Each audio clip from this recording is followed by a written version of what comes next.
গেল তোমার পথ চেয়ে শূন্য ঘাটে একা আমি পার করে লও, পার করে লও, পার করে লও খেয়াল নেই বেলা গেল তোমার পথ চেয়ে ভেঙে খেলার বাঁশি চুকিয়ে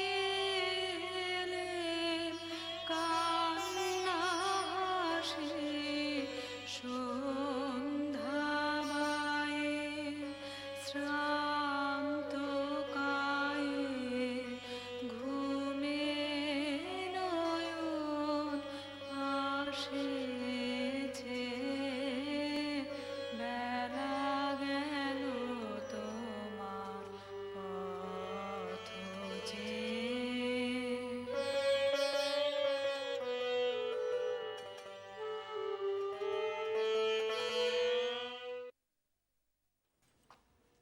বামন ঠাকুরন, তোমার কাজকর্ম শেষ হয়েছে? আগে গিন্নিমা। একটু এদিকে এসো তো।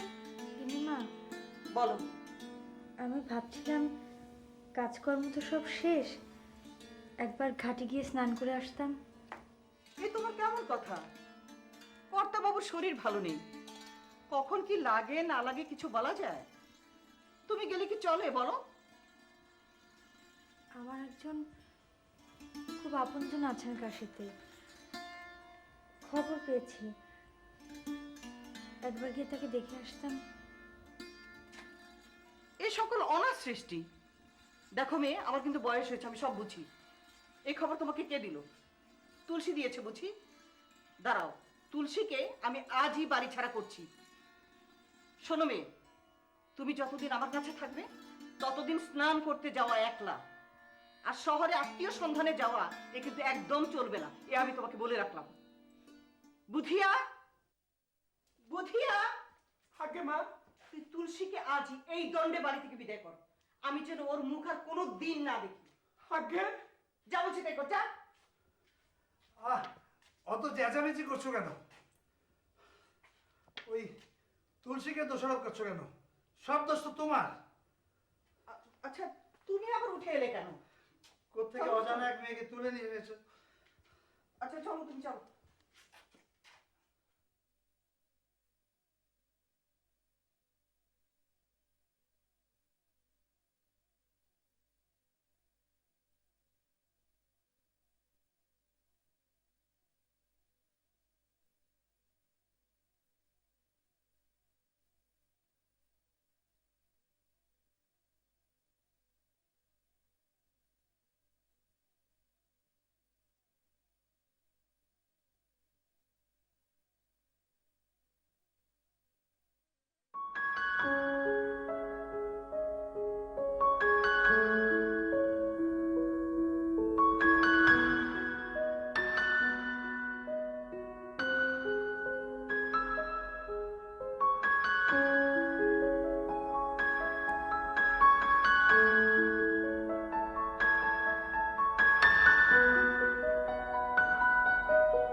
হ্যাঁ, কি বাবু?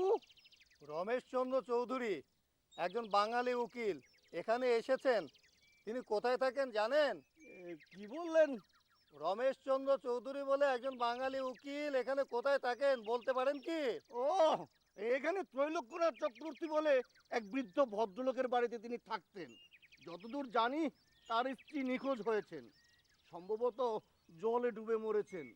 তারপর থেকে রমেশ বাবুও নিখোঁজ। এরপর আর কিছু বলতে পারবো না।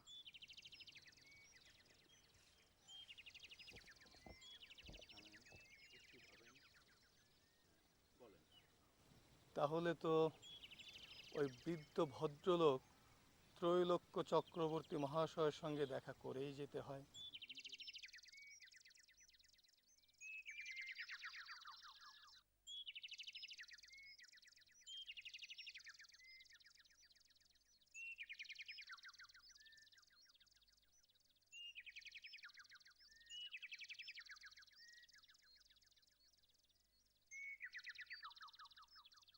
রমেশের চালটা আমি বুঝেছি। স্ত্রী মারা গেছে, এখন সে অসংকোচে হেমনলিনীর কাছে প্রমাণ করার চেষ্টা করবে যে তার স্ত্রী কোনো কালেই ছিল না। হেমনলিনীর অবস্থা যেরূপ, তাতে রমেশের কথা অবিশ্বাস করা তার পক্ষে অসম্ভব হবে।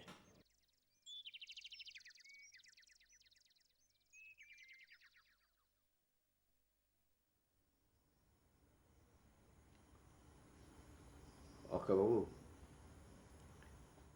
রমেশবাবু আপনার বিশেষ বন্ধু। আমার মা কমলাকেও আপনি আত্মীয় হিসেবেই তাহলে জানতেন। আমি আমার কথা কি বলবো, মাত্র কয়েকটা দিন দেখে আমার নিজের কন্যার সাথে ওর কোনো পার্থক্য আমি খুঁজে পাইনি।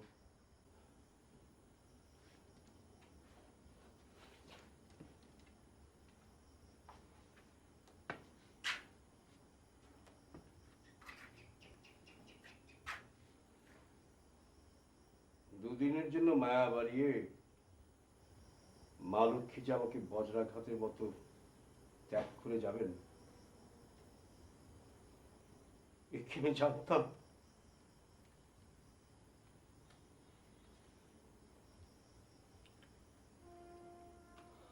আসলে এরকম একটা ঘটনা যে কিভাবে ঘটলো আমি ঠিক বুঝে উঠতে পারছি না। আমার কি মনে হয় জানেন খুড়ো, আমার মনে হয় রমেশবাবু তার স্ত্রীকে ঠিক ভালোবাসতেন না।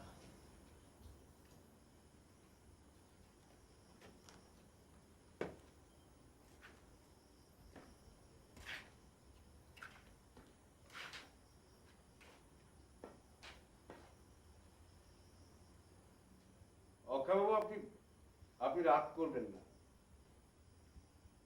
আপনাদের এই রমেশটিকে আমি ঠিক বুঝে উঠতে পারিনি। বাইরে তো দিব্যি লোক, কিন্তু ভেতরে কি ভাবেন, কি বোঝেন, সেটুকু বোঝার জন্য।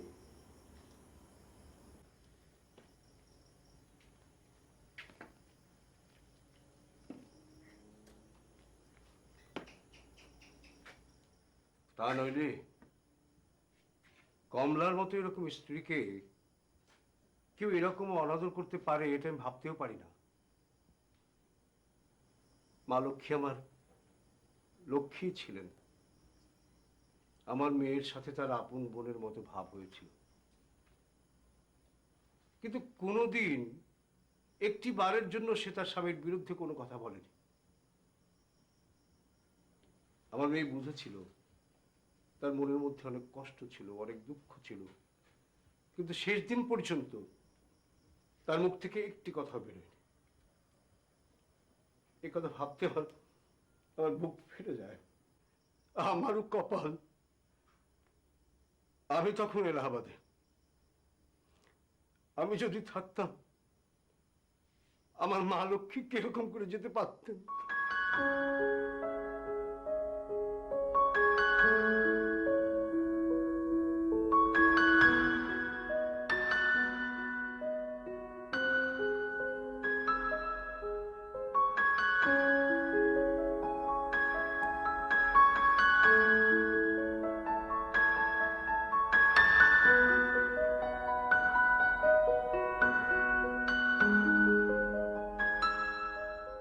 হেম, কি বাবা?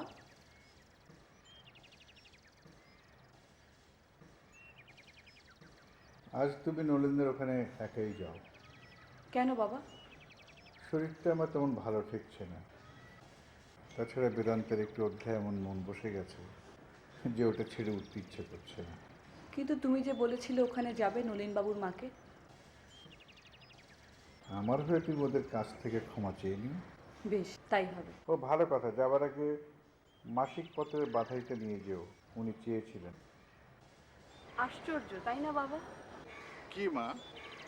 নলিনবাবুর মাকে আমি বেশ কিছু বাংলা মাসিক পত্র দিয়েছি, গল্পের বইও। এগুলো নিয়ে তার আলোচনা শুনলে আমি অবাক হয়ে যাই।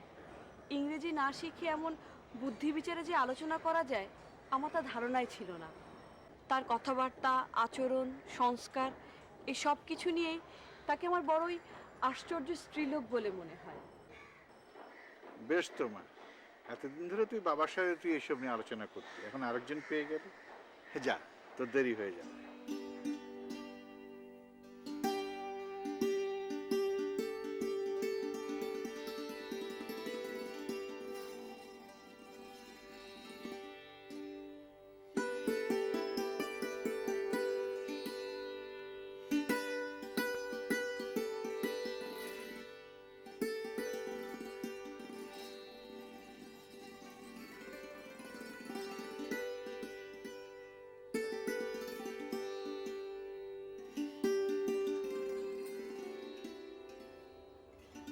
তোমার শরীর এখনো পুরোপুরি সুস্থ হয়নি।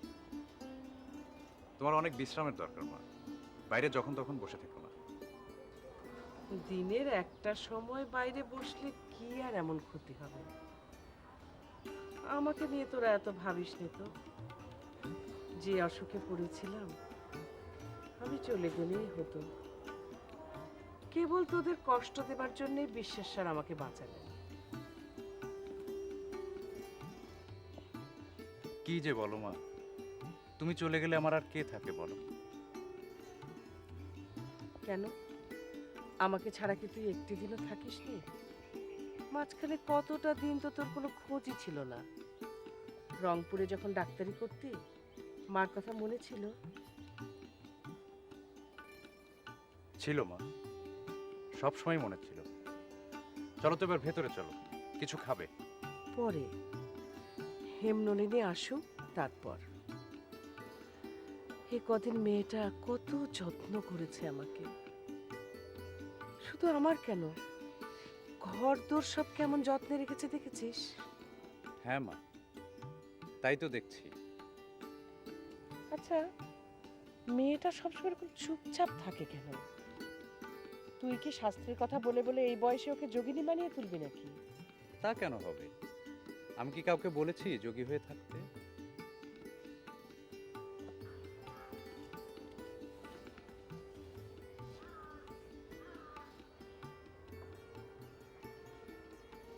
এমনিতেই সম্ভবত বড় চাপা।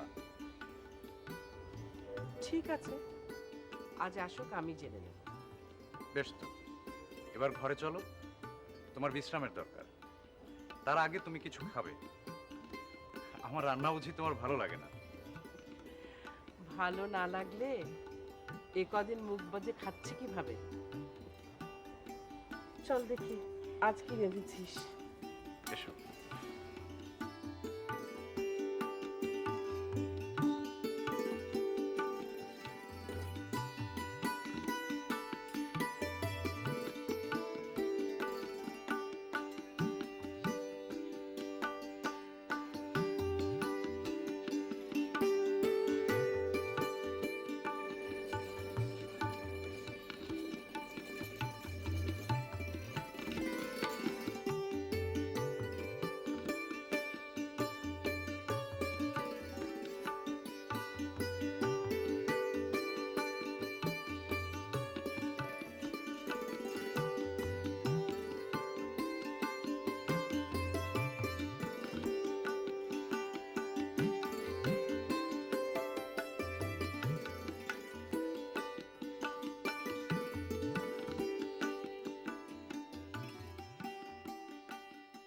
নলিন অনেক চেষ্টা করেছে বটে, তবে অন্য কারো হাতে সেবা নেবার আমার কখনো ইচ্ছেই হয়নি। অবশ্য জল তোলা এবং অন্যান্য কাজের জন্য চাকর চাকরানি ছিল বটে, কিন্তু আমার একান্ত নিজস্ব কাজগুলো কোনো বেতনভোগ লোকের হাতে করাতে আমার কখনো মন ছায় দেয়নি। হরির মা যে ছেলেবেলা থেকে আমার দেখাশোনা করেছে, মানুষ করেছে আমাকে, সে মারা যাবার পরে কঠিন অসুখেও কোনো দাসীর হাতে পাখা করা বা পায়ে হাত বুলানো এসব আমি করতে দিইনি। তবে মা, সুন্দর মুখ আমি সবসময় ভালোবাসি। দশাশ্বমেধ ঘাট থেকে যখন স্নান করে ফিরতাম, পথে কোনো ফুটফুটে বালক অথবা ব্রাহ্মণ কন্যা দেখলে সাথে করে বাড়ি নিয়ে আসতাম। ওরা সারাদিন ধরে নানান উপদ্রব করে বেড়াতো বাড়ির যেখানে সেখানে। আমার কিন্তু বেশ লাগতো। নলিনের বউ ঘরে এলে ওর হাতে সমস্ত ভার ছেড়ে দিয়ে আমি নিশ্চিন্ত হব মা।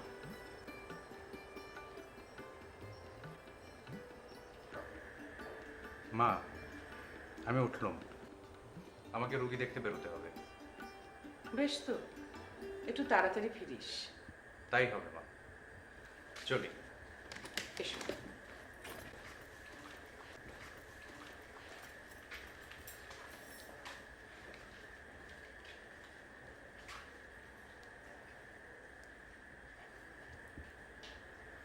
মা হে, তোমরা দেখছি নলিনকে আরো খেপিয়ে তুলবে। কেন মা? নলিনের উপদেশ মতো তোমরা নাকি সব নিয়ম পালন করতে শুরু করেছো। এমনকি তোমার বাবাও নাকি নলিনের কথা গভীর শ্রদ্ধা সহকারে শোনেন। তাতে কি কোনো দোষ আছে মা? আছে মা, দোষ আছে। তোমরা ওর এই সমস্ত পাগলামির কথা কেন শুনবে? তোমরা তো সাজগোজ করে আমোদ আহ্লাদ করে বেড়াবে, এ কি তোমাদের সাধন করার বয়স? তবে যদি বলো যে ছেলেবেলা থেকে তোমরা এই পালন করে আসছো, তবে অবশ্য কথা আছে। এই যেমন আমাদের বাবা মা ছিলেন অত্যন্ত নিষ্ঠাবান। আমরা ভাই বোনেরা ছেলেবেলা থেকে এই শিক্ষায় মানুষ হয়ে উঠেছি। এ যদি আমাদের এখন ছাড়তে বলো, তাহলে তো আমাদের দ্বিতীয় কোনো আশ্রয় থাকে না। কিন্তু তোমরা তো মা অন্যরকম। তোমাদের শিক্ষা দীক্ষা সমস্তই তো জানি। তোমরা যা করছো একেবারে জোর করে করছো, এই তো ঠিক নয় মা। ছেলেবেলা থেকে যে যা পেয়েছো সেটাকেই ভালো করে রক্ষা করে চলো।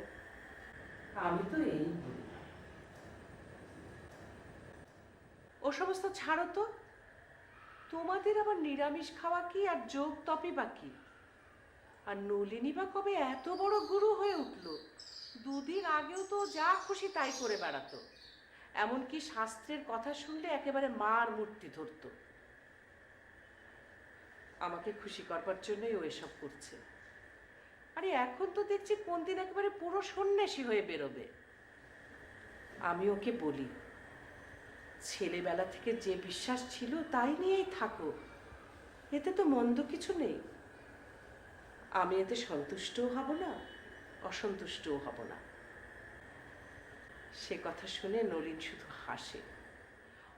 ওই ওর একটি স্বভাব, যা কিছু বলো আর গালি দাও, কোনো উত্তর করে না। নলিনবাবুর আচার নিয়ম নিষ্ঠার পালন বুঝি আপনার ভালো লাগে না? আপনার একেবারে শাইনি? না, একেবারেই শাইনি। দেখো মা, তোমাকে একটা কথা বলি, আচার বিচার নিয়ে পুরুষ মানুষের বাড়াবাড়িটা আমার একেবারেই পছন্দ নয়। ওদেরকে আমি একটা বৃহৎ বালকের মতোই মনে করি। খাওয়া দাওয়ায় পরিমাণবোধ আর কর্তব্যবোধে নিষ্ঠা যদি না হয়, তাহলে সস্নেহে ওদেরকে ক্ষমা করে দিতে হবে। ভাবতে হবে পুরুষ মানুষের জন্য কঠোরতা নয়। অবশ্য ধর্ম সকলকেই মানতে হবে, তবে আচার পালন পুরুষের জন্য নয়, এ আমি বিশ্বাস করি। অন্যান্য পুরুষের মতো নলিন যদি বিন্দুমাত্র স্বেচ্ছাচারী অথবা অবিবেচক হতো, শুধু আমার পুজোর ঘরে যখন তখন ঢোকা আর আমাকে ছোঁয়াছুঁইটা বাঁচিয়ে চলতো, তাতেই আমি খুশি।